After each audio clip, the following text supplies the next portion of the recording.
My name is Noah, and I would like to share my incredible story with you. If you are hearing these words, it means you are one of my descendants. I will tell you why our imagination today can reach so far. Our world was devastated by a disaster so immense that it is hard to comprehend, leaving only me and my family as the sole survivors. It's an almost unreal thought. Everyone else is gone. Only we remain. The scale of the devastation is unfathomable, and the number of lives lost is deeply tragic. I often find myself reflecting on what exactly went wrong and how everything could have happened so quickly. This event was a trial of epic proportions. But how did such a calamity come about? What was the chain of events that led to this enormous flood known as the Great Deluge? It all began even before the creation of the world itself, with the birth of the sons of God. These beings, endowed with supernatural powers, were considered deities. However, legend has it that one of these divine beings rebelled against God, becoming a fallen angel. This was the start of a series of catastrophic events. Originally, heaven was their eternal abode, but eventually they were exiled from it. How could such a vast disaster happen? Angels, celestial beings, were specifically created to dwell with God in heaven. Their primary mission was to praise God, execute His will, and act as intermediaries between Him and humans. Unlike humans, who were created to live on earth, angels were meant to reside in heaven. However, some of these angels, abandoning their celestial role, chose to leave heaven and descend to earth, following their own path separate from their original divine mission. They left their first dwelling place, the Garden of Eden, a place of peace and harmony for Adam and Eve. It was here that Satan launched his first attack against God's authority on earth, causing the fall of Adam and Eve, who were subsequently cursed. Since then, my family has faced immense hardships. Agriculture and simple subsistence became arduous challenges. The Lord proclaimed that the earth would be cursed because of them. Their lives would be marked by pain and hard work. By the sweat of your brow you will eat your food until you return to the ground, since from it you were taken. For dust you are, and to dust you will return. From that moment, my ancestors and I have had to struggle incessantly for our survival. God, deeply disappointed by their disobedience, decreed that they could no longer remain in the paradisiacal Garden of Eden. Adam and Eve, having transgressed God's command by eating the forbidden fruit, faced the grave consequences of their choice. Their disobedience resulted in God's disappointment and condemned them to expulsion from the tranquil and serene place that was once their home. Adam and Eve had many children, including Cain and Abel. Their descendants grew, giving rise to new generations. Their children married and started their own families, thus increasing the population. Cain, after murdering his brother Abel, gave rise to a lineage known for its wickedness and disregard for God. However, Eve gave birth to Seth, my ancestor, from whom a virtuous line developed. Thus, humanity split into two branches, the descendants of Cain and those of Seth. As the population increased, so did sins, with frequent acts of cruelty, deceit, theft, and murder among people. In that era, people enjoyed incredibly long lives, often extending for hundreds of years. It was a distinct age when humanity maintained a close connection to its origins, and the world was still young and vibrant. Adam, the first man, lived up to 930 years, an almost millennial lifespan. His descendants also enjoyed similar longevity. Seth lived to 912 years, and Enos, Seth's son, reached 905 years. As time passed, each generation procreated and passed down to their heirs the art of agriculture, animal husbandry, and the relationship with God. These ancients were an exceptional lineage, keepers of humanity's initial bond with the fallen angels. Despite their extensive life experience and profound wisdom, they too were subject to common human problems, such as jealousy, anger, and sometimes violence. Despite the increasing sin in the world, there was one man, my great-great-grandfather Enoch, who lived in an exceptional manner. Enoch is renowned in our family for never having experienced death. Endowed with profound gratitude and love for God, he manifested this dedication through unconditional faithfulness and inexhaustible zeal. Because of his spiritual commitment, Enoch became a conduit through which divine power manifested, witnessing numerous miracles during his life. His immense faith allowed him to foresee the future with extraordinary precision, predicting divine judgment long before it occurred. At the age of 65, Enoch became the father of Methuselah, my grandfather, whose name bore a forewarning: when he dies, it will happen. As the years passed, communities formed, consisting of tribes and clans, each with roots tracing back to the original patriarchs. These groups of people migrated, exploring and colonizing new areas. With the increase in population, human needs and ambitions grew as well. The activities of herding and farming, once sufficient, began to fall short. People explored new ways of sustenance and diversified into various trades, from skilled artisans to scholars. This period of transformation marked the dawn of civilization, with individuals organizing into complex societies and contributing their unique skills to the collective well-being. Now we have reached 10 generations after Adam. Life is still fraught with difficulties, as the earth remains hard and inhospitable due to the curse that befell Adam. Today's men find it increasingly challenging to procure the necessities to support their families. My father, Lamech, lived 182 years before having me. He named me Noah, affirming that I would bring comfort and relief to our people, who toil and labor hard due to the curse on the ground. This is my destiny. I was born to alleviate suffering. The current world is full of corruption and wickedness, with the Nephilim having invaded the earth. These extraordinary beings, different from common men in their strength and size, have worsened the situation further. Admired, feared, and even worshipped, they have diverted people from the true God, their creator. Despite their fascinating strength, they contributed to the increase of chaos and sin in the world.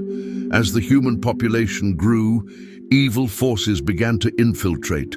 Men began to multiply on the earth, and daughters were born to them. The sons of God, seeing the beauty of the daughters of men, took them as wives, further aggravating the corruption. Who are the sons of God? We are talking about angels who rebelled and fell from heaven. These supernatural beings descended to earth and were the progenitors of the Nephilim, giant creatures. These fallen angels, having lost their celestial position, set about corrupting humanity. Intensely attracted to earthly women, these angels fathered the giants, powerful and renowned beings, children of an unnatural union between the divine and the human. In that time, the world was a place of darkness and wickedness. The Nephilim, beings of towering stature and immense strength, dominated. The earthly atmosphere was permeated with a sense of corruption and moral decay. God, observing from heaven, saw that human wickedness had reached unsustainable levels. The thoughts and actions of men were constantly inclined towards evil without respite. The earth had become a theater of incessant conflicts, a place where violence and corruption reigned supreme. Imagine a dark world where every individual is driven by selfish and insatiable desires, acting without scruples or consideration for others. In this society, values of honesty and goodness were not only ignored, but often distorted and misinterpreted. People relied on deceit and manipulation as daily tools to advance their own ends, in a context where individualism and the struggle for personal survival prevailed. Families, instead of being havens of affection and mutual support, had turned into arenas of conflict where deceit and betrayal reigned. Neighborly relationships were corrupted by opportunism, with individuals seeking to exploit each other rather than offer help. Even governmental institutions, which should have been bastions of justice, became tools of oppression, perpetuating the dominance of the strong over the weak. It was in this era of spiritual and moral decay that God observed with profound disappointment the rampant immorality. God's sadness for humanity, once the joy of his creation, was palpable. He saw clearly how mankind had lost its way. It was like a father desperate in the face of a rebellious child's actions, but on an infinitely greater scale. In that moment of great suffering, God decided to intervene drastically. With a heavy heart, the Lord planned to eliminate life from the surface of the earth. Not only humans, but also animals, reptiles, and birds of the sky. God's decision was motivated by the deep pain he felt in witnessing the continuous human transgression and the regret of having brought forth such a creation. In the throes of anger over humanity's actions, God felt compelled to take extreme measures to restore order to a world plunged into chaos. He knew that the divine spirit could not tolerate the rebellion of men forever. Judgment was imminent. But fortunately, I found favor in the eyes of the Lord, who chose me for an act of divine grace. The moral condition of humanity was such that every thought, every intention was relentlessly permeated with wickedness. There was no aspect of human existence that had not been tainted and corrupted by sin. The world had become a place of chaos, with a rapidly growing population and widespread perversions, where demonic activity was commonplace, and corruption and violence reigned supreme. God, weary of the rampant sin, turned his gaze towards me.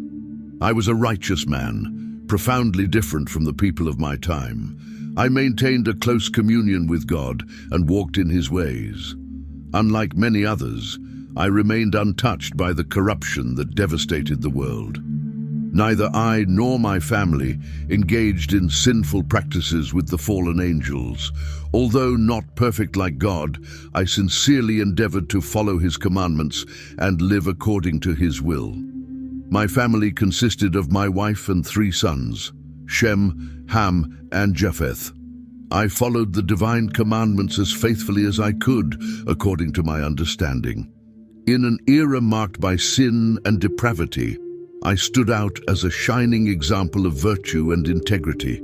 My existence was defined by exemplary obedience and a close, personal relationship with God, similar to that of my great-grandfather Enoch. While many were seduced by earthly pleasures, I found my true happiness in dedicating myself to the service and obedience of the Lord. My entire existence reflected God's love and loyalty. I was deeply grateful for every opportunity to walk by his side. Considered righteous by God, I stood in stark contrast to a profoundly corrupt and morally decadent society which appeared putrid in the eyes of the Creator. It was in this scene of degradation that God announced his imminent judgment. He revealed to me, I have decided to put an end to all life. The earth is filled with violence because of mankind, and I am going to destroy them along with the earth. This revelation underscored the gravity of the world's situation. During this time of pervasive corruption and impending divine judgment, I received a clear message from God, who wished to save me and my family. Despite the bleak landscape, there was still a glimmer of hope represented by divine grace. Instead of condemning all of humanity, God chose to preserve a small core of people. I did not earn or merit this grace, rather I encountered it almost by chance. Grace indeed is not something one can earn, but is available to anyone willing to seek it. It is said that where sin abounded, grace abounded all the more, and this proved true in my case. God personally instructed me with these words, "Build an ark of gopher wood." It was clear that I had to undertake this task myself, and I could not delegate it to anyone else in preparation for the imminent great flood. God provided detailed instructions for the construction, telling me to include specific compartments, such as stalls, kennels, nests, cages, and other suitable enclosures to house every kind of animal along with their food reserves. To ensure the ark's durability, God commanded me to apply pitch or bitumen both inside and outside every compartment. These natural substances served as effective waterproofing for the wood, preserving it from the water. Thanks to this technique, the ark was able to withstand the flood for an extended period. One could also think that the ark had a broader symbolic role, serving as a memorial of divine judgment and a warning for future generations. Regarding its dimensions, God specified, "The ark shall be 300 cubits long, 50 cubits wide, and 30 cubits high, equivalent to approximately 450 feet in length, 75 feet in width, and 45 feet in height." These measurements correspond to those of a 30-story building. It is important to note that the ark was not designed as a traditional ship, but rather as a well-ventilated barge, built solely to float without a specific destination. In fact, the term ark refers more to the shape of a box or chest than to a navigable vessel. He said, "You shall make a window for the ark, which will serve for lighting and ventilation, and position it 1 cubit, about 18 inches or half a meter, from the top edge." Additionally, the main door of the ark was to be installed on the side, with the structure divided into 3 levels: lower, middle, and upper. Although the ark had a simple design and was box-like in shape, its size was enormous. At the top, the opening for the window provided a view of the outside world, with a cover mechanism that could be opened and closed, allowing for the adjustment of the amount of light and air inside. During the construction of this immense ark, I often reflected on the reasons for such a grand task. God had ordered me to build this barge without initially explaining the details of why, merely foretelling an imminent universal judgment. At the time, I could not fathom the true purpose of this gigantic vessel. I only knew that I had to trust in the divine plan and adhere strictly to his directives. In the past, I had received direct communications from God that had always guided me clearly. "You must build it." Following the instructions received, I proceeded with the construction as required. Subsequently, the Lord revealed his intent more clearly. "For I am about to bring a flood upon the earth to destroy all life under the heavens that has the breath of life in it. Everything on earth will perish." I found myself entrusted with a fundamental role in an event of historical magnitude, the most severe judgment and at the same time the broadest act of salvation the world had ever known. It was a period of extraordinary responsibility and significance. "I will establish my covenant with you, and you shall enter the ark," God told me. Despite the impending judgment, there was a promise of hope, a covenant between God and me. God had chosen to use me to preserve a remnant of animal life, thus allowing the earth to be repopulated by humans and animals after the flood. God continued, "Everything on earth will perish, but I will establish a solemn covenant with you. You, your 3 sons, your wife, and your sons' wives will enter the ark. Moreover, I was to bring on board 2 of every species, male and female, to ensure their survival. This included birds, land animals, and every kind of creature that creeps on the ground. It was also essential to bring a variety of edible food, sufficient to sustain both humans and animals on board. God instructed me to gather and store as much food as possible. In fact, the ark would become the dwelling place for about 35,000 pairs of animals. Interestingly, the average size of a land animal is smaller than that of a sheep. With these dimensions, the ark could theoretically carry up to 136,560 sheep, using only half of its capacity. This left ample space for all other vital necessities, such as food, water, and shelter, for both the animals and humans on board. The thought of the magnitude and capacity of such a vessel is truly extraordinary. God had entrusted me with a critical mission, communicating his plan to purify the corrupt world through a universal flood. I found myself holding a divine secret, and committed myself to follow every command received from the Lord with total faith and dedication. My commitment to fulfilling the divine will was unconditional, free of any hesitation or doubt, despite encountering numerous obstacles that made the task long and arduous. Fortunately, I could rely on the help of my grandfather Methuselah and my father Lamech, who contributed to the necessary labor.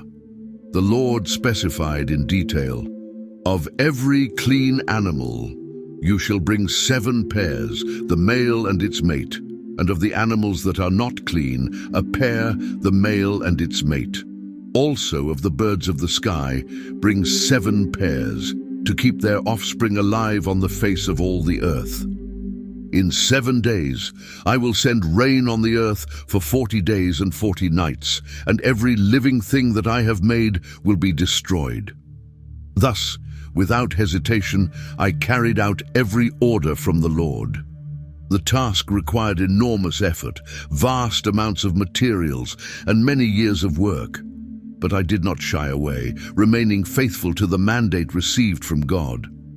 During the 120 years it took to complete the ark, I was not only building, but also a preacher of righteousness, openly communicating with people about the reasons for building the ark and the imminent judgment. Despite having received warnings of the imminent danger, many chose to ignore the message and did not seek refuge in the ark.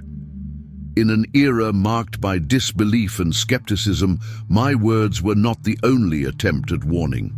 The construction of the ark itself became a tangible demonstration of my commitment to righteousness. Every hammer strike and the sound of every nail driven into the wood served as a continuous reminder to the population to repent and return to righteousness before it was too late. The ark became much more than a mere structure. It transformed into a powerful symbol of the impending divine judgment. Many of my contemporaries, however, did not heed this signal, continuing to live as if nothing had changed. Daily life was filled with festivities and merriment. People continued feasting, drinking, marrying, and indulging in their pleasures, completely ignoring the signs of a God calling for repentance. But finally, the day arrived when I entered the ark, and as soon as I did, the heavens opened, unleashing a torrential rain that would sweep away all forms of life.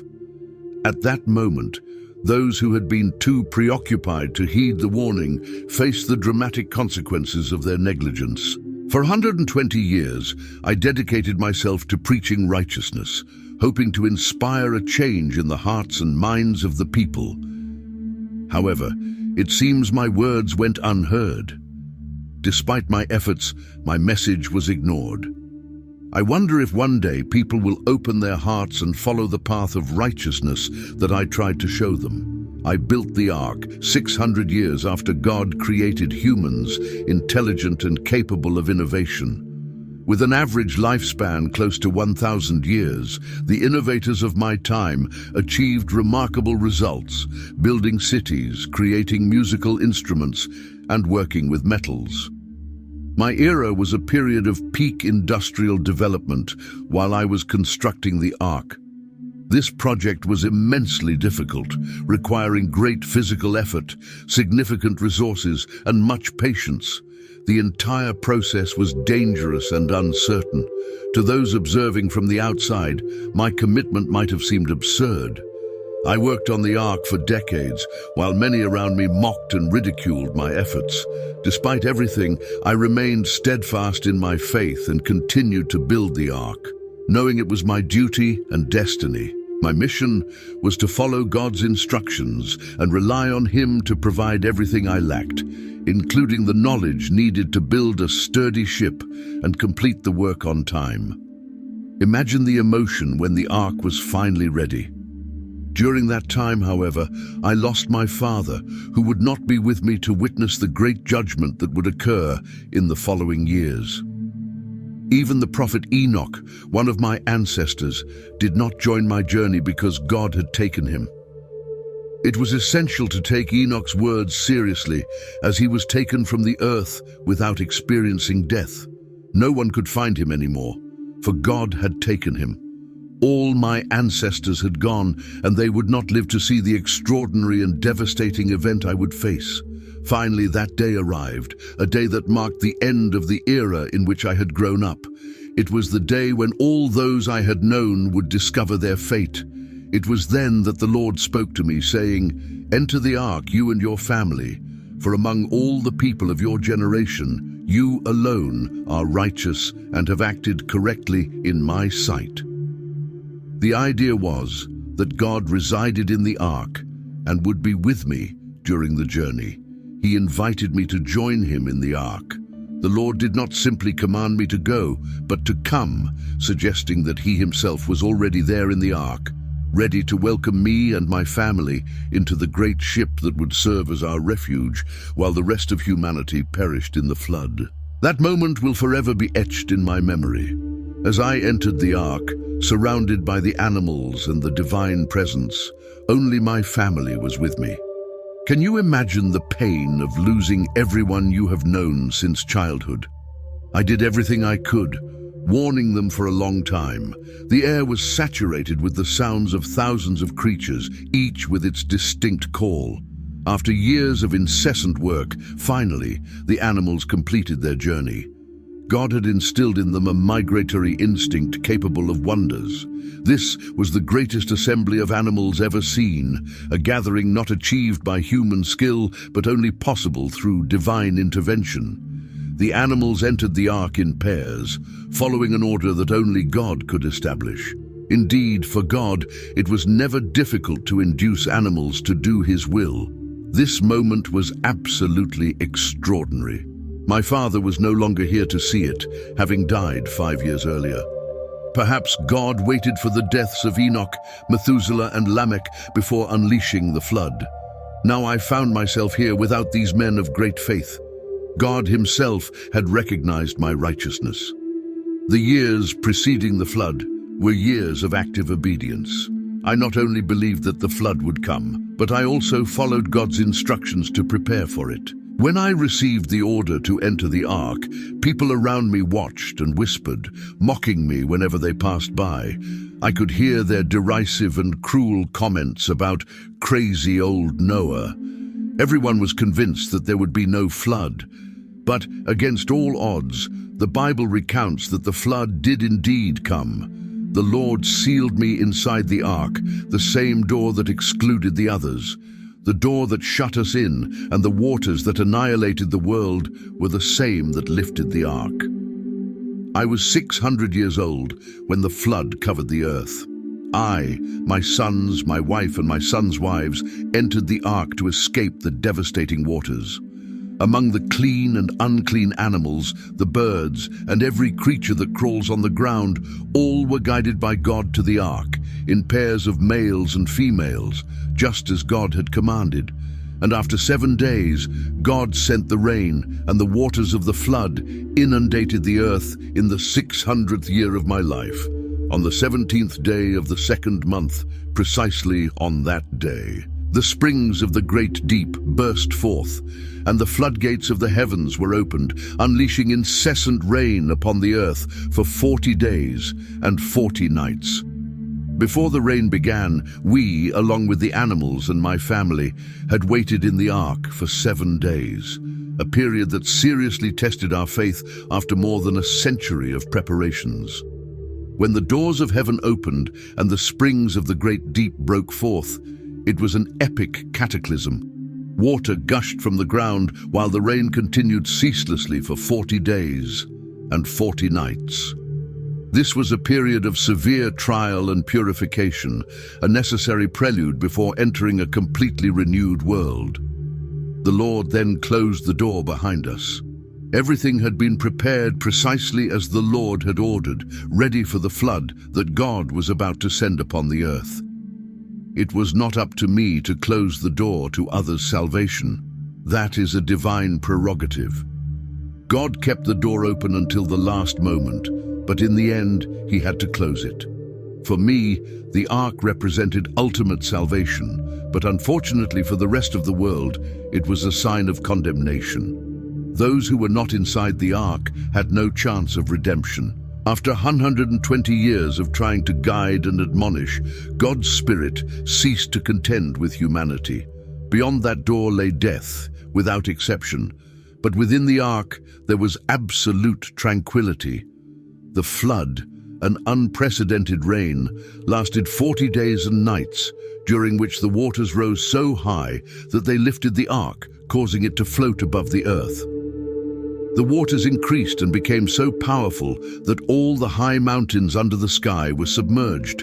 The waters reached 15 cubits above the highest peaks, covering every mountain. The waters were so devastating that every living thing that moved on the earth perished. Birds, livestock, domestic animals, wild creatures, all the creatures that crawled on the ground, and all of humanity. Only we, those who were with me in the ark, survived. This was a flood of global proportions. It is difficult to conceive the enormity of the rain necessary to completely cover the mountains. Despite the skepticism and disbelief of many, God proved his faithfulness and kept his promise. During that time, God never lost sight of our situation. Eventually, God remembered me, every living creature, and all the animals that shared the ark with me. He was about to intervene decisively in our lives. God sent a wind over the earth, and the waters began to recede. Although he had never stopped supporting me during the long days spent in the ark, at that moment I felt as if God had turned his active attention back to me, as if he had rediscovered me.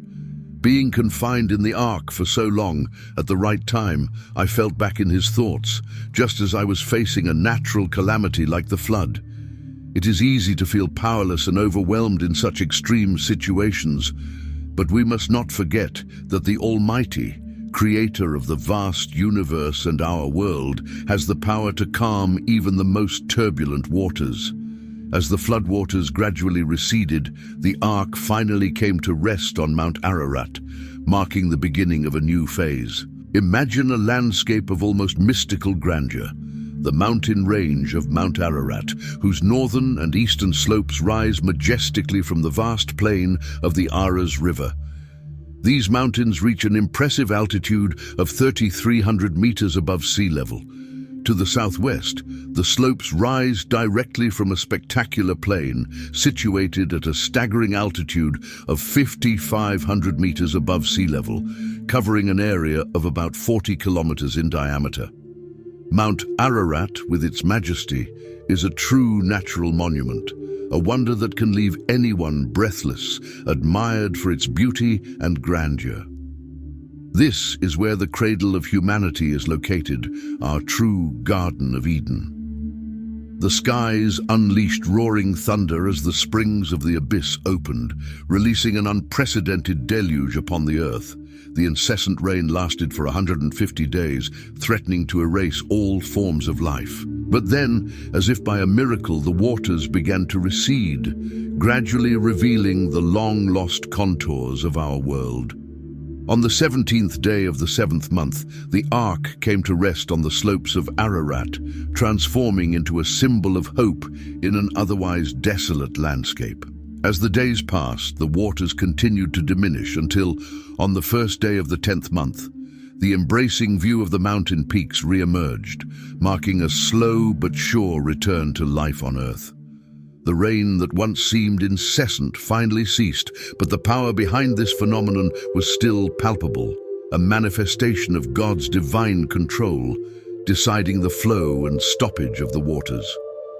Mount Ararat, though not the most comfortable place to leave the ark due to its mountainous terrain and high altitude, proved to be the perfect location for our new beginning. If God had chosen this spot, it could only be ideal. The animals could move freely in every direction from that point. As the waters of the great flood receded, an extraordinary landscape was unveiled. The mountain peaks, which had been submerged and hidden from view by the immense mass of water, began to reveal themselves again little by little. After 40 days of confinement, I opened the window of the ark with trepidation, a window built with great effort and dedication. With a sense of anticipation, I decided to send out a raven to explore the world outside the ark. The raven, in continuous motion, flapped its wings and flew back and forth, surveying the area until the waters receded further and the land began to reveal itself again. The raven, being a scavenger, could sustain itself on the dead carcasses floating, allowing it to stay in flight for long periods without needing to land.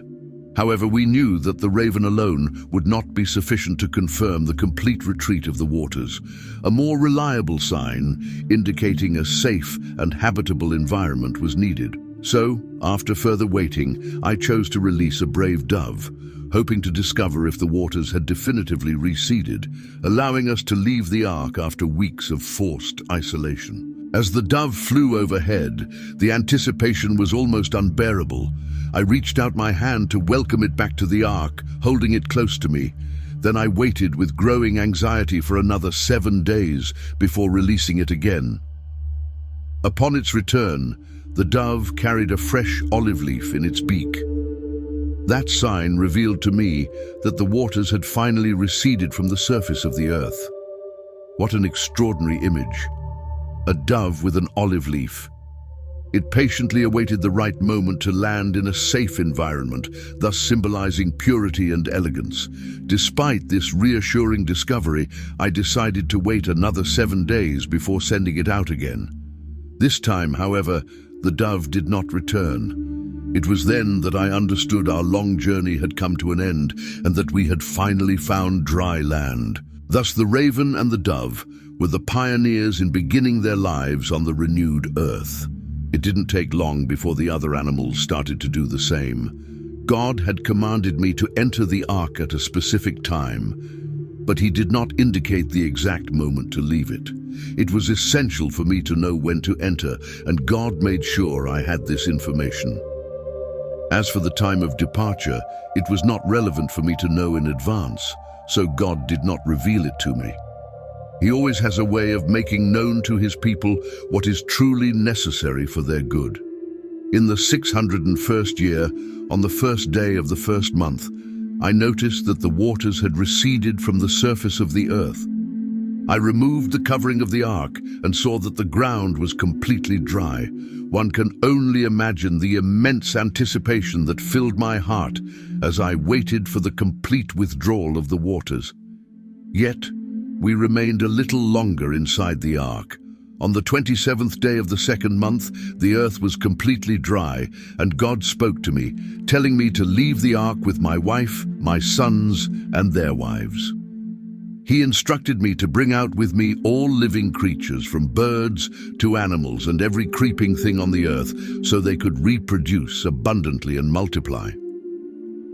When we finally exited, I with my family, every animal and creature, groups and families of every kind left the ark, organized into various categories and classifications, ready to repopulate the earth after the devastating flood. I entered the ark with determination on the 17th day of the second month of my 600th year of life.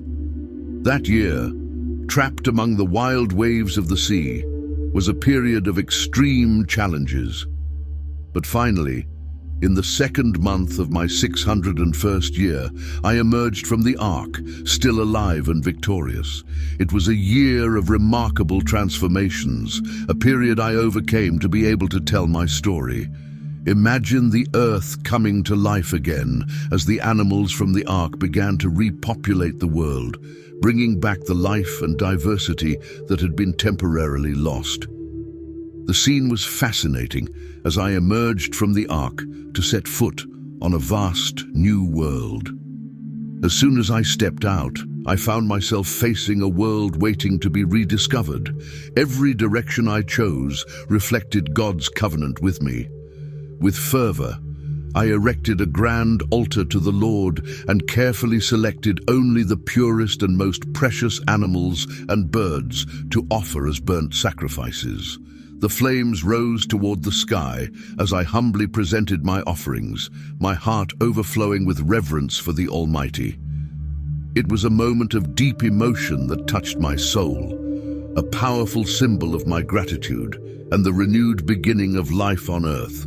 The ultimate test of faith was at hand, a true challenge that involved a real sacrifice. With only 7 pairs of each animal species on the ark, the stakes were high. However, I understood what I had to do. Even at the risk of some species becoming extinct, I proceeded with the sacrifices. Why? Because I knew that the most valuable sacrifices are the ones that please God the most. Are you ready for an exciting challenge? To honor and genuinely connect with God, we must be prepared to make significant sacrifices. We are called to share our resources generously and offer God the sacrifice of praise. The Lord perceived the pleasing aroma, a sweet and gratifying scent, and reflected, "I will never again curse the ground because of man, for the inclination of man's heart is evil from his youth. I will never again destroy every living creature as I have done." Thus, the seasons like seed time and harvest, cold and heat, winter and summer, day and night would never cease. The generous offering filled God with immense joy. It was as if the delightful aroma of the roasted meat had saturated the air, evoking intense emotions in the heart of God. At that moment, the Almighty bestowed His blessings upon me and my descendants, establishing a new order for the earth. The Lord declared, "The fear and dread of you will fall on all the beasts of the earth, and on all the birds of the sky, on every creature that moves along the ground, and on all the fish in the sea. They are given into your hands. Everything that lives and moves about will be food for you. Just as I gave you the green plants, I now give you everything. However, you must not eat meat that has its lifeblood still in it." With this command, the world transformed radically from what I had known, marking a new beginning filled with limitless possibilities. This divine mandate echoed the one given to Adam, when God said to him, "Be fruitful and increase in number, fill the earth and subdue it. Rule over the fish in the sea and the birds in the sky, and over every living creature that moves on the ground." Adam had been given plants and fruits for nourishment, and now I was granted permission to consume even the flesh of animals, but with specific restrictions regarding the respect for blood. The blood, the essence of life, must be treated with the utmost respect. This is not merely a religious practice or taboo, but a recognition of the sacredness of every form of life.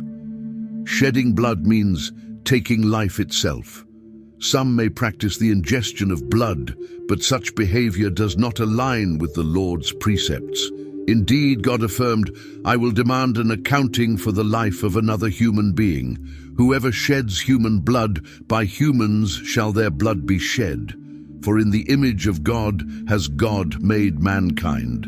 Whoever sheds human blood, by humans shall their blood be shed. For in the image of God has God made mankind. And for you, be fruitful and increase in number. Multiply on the earth and increase upon it. So commanded God." The statement, "By humans shall their blood be shed," underscores an important concept, the sanctity of life, which must be preserved at all costs. In the face of a grave crime like murder, God establishes that the guilty party deserves the most severe punishment possible, the death penalty. The seriousness of the divine command is evident, extending also to the protection of human life against animal attacks. God does not permit unjustified killing under any circumstances. "Be fruitful and multiply," a command repeated to emphasize its importance at a critical time. It was essential to repopulate a devastated world. We humans are the guardians of our species' survival. God has established a covenant with humanity and with all creatures. Then God said to me, "Along with my descendants, I am establishing my covenant with you, with your descendants after you, and with every living creature that is with you, the birds, the livestock, and all the wild animals, all those that came out of the ark with you, every living creature on earth." God promised that He would never again destroy the earth with a flood, a guarantee against repeating the past cataclysm. In reality, God's decision to never again use a flood did not stem from a change of heart about that choice, but from the desire to prevent the re-emergence of the pre-flood wicked conditions. God then announced, "This is the sign of the everlasting covenant between me and you, and every living creature with you. I have set my rainbow in the clouds, and it will be the sign of the covenant between me and the earth. Whenever I bring clouds over the earth and the rainbow appears in the clouds, I will remember my everlasting covenant between me and all living creatures on earth." This rainbow not only symbolized the agreement between God and all forms of life on earth, but also a commitment to the planet itself, whose hydrological cycle was altered by the flood. This might have been the moment when the first rainbow appeared.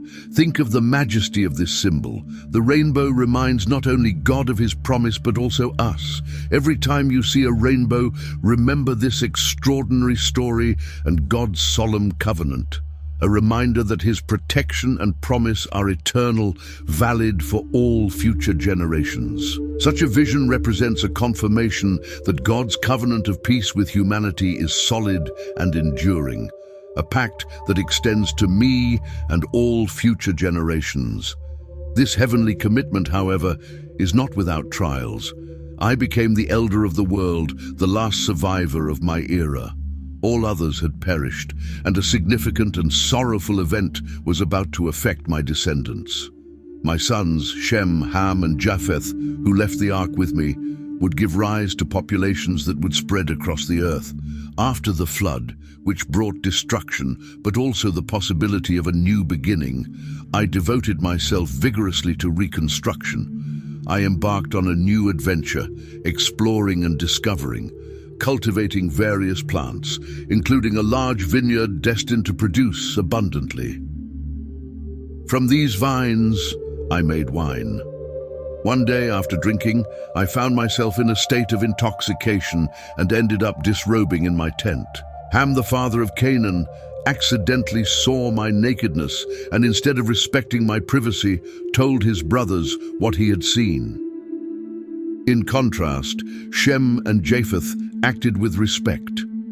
They took a cloak, carried it on their shoulders, and walked backward to cover my nakedness without looking. Ham's act of casually sharing what he had seen not only exposed my vulnerability, but also attempted to undermine my authority and role as the head of the family and a man of God, highlighting the tensions and complex dynamics within my family during a time of great transition and recovery. Upon awakening from my drunken state, I became aware of my youngest son Ham's disrespectful behavior. In response, I cursed Canaan, his son, declaring, "Cursed be Canaan, he shall be the lowest of slaves to his brothers." I also pronounced blessings, saying, "Blessed be the Lord, the God of Shem. May Canaan be the slave of Shem. May God extend Japheth's territory. May Japheth live in the tents of Shem, and may Canaan be their slave." This judgment was severe. Canaan would live as a servant under Shem, but this situation did not mark the end of human challenges. Years later, a prominent figure emerged: Nimrod, a man born in a renewed world where God had rebuilt civilization after the devastating flood. Nimrod was instrumental in creating two of the greatest empires ever known. Nimrod's deeds, however, led many people away from God. Although it was God's intention for my descendants and me to populate the earth, the people gathered in the plain of Shinar showed little interest in spreading out and taking care of the world given to us. Instead, they opposed this mission, a clear sign of rebellion against divine will. This opposition between human and divine will is not unusual. Humanity often rebels against God's plans, if not for the saving grace given by faith in Jesus Christ. However, the scriptures assure us that God's plan always prevails, regardless of human efforts to defy it. Indeed, the attempt to build the Tower of Babel was quickly thwarted by the Lord, who scattered the people across the earth and confused their languages, thereby halting the city's construction. This divine act prevented humanity from continuing its rebellious plan, reaffirming God's control and authority over the order of the world. Imagine the surprise and amazement of the people when suddenly God intervened and confused their languages.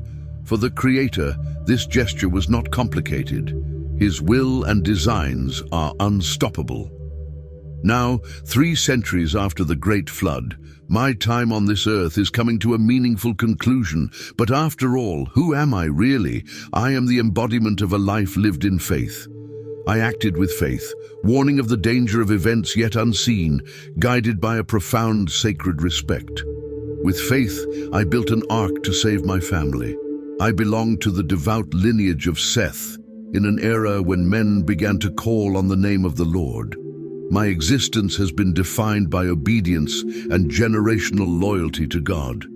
In essence, I have lived righteously before God, treating others with justice and maintaining a relationship of reverence and worship toward the divine. The Almighty Lord has shown that He can deliver the righteous from all sorts of trials and tribulations.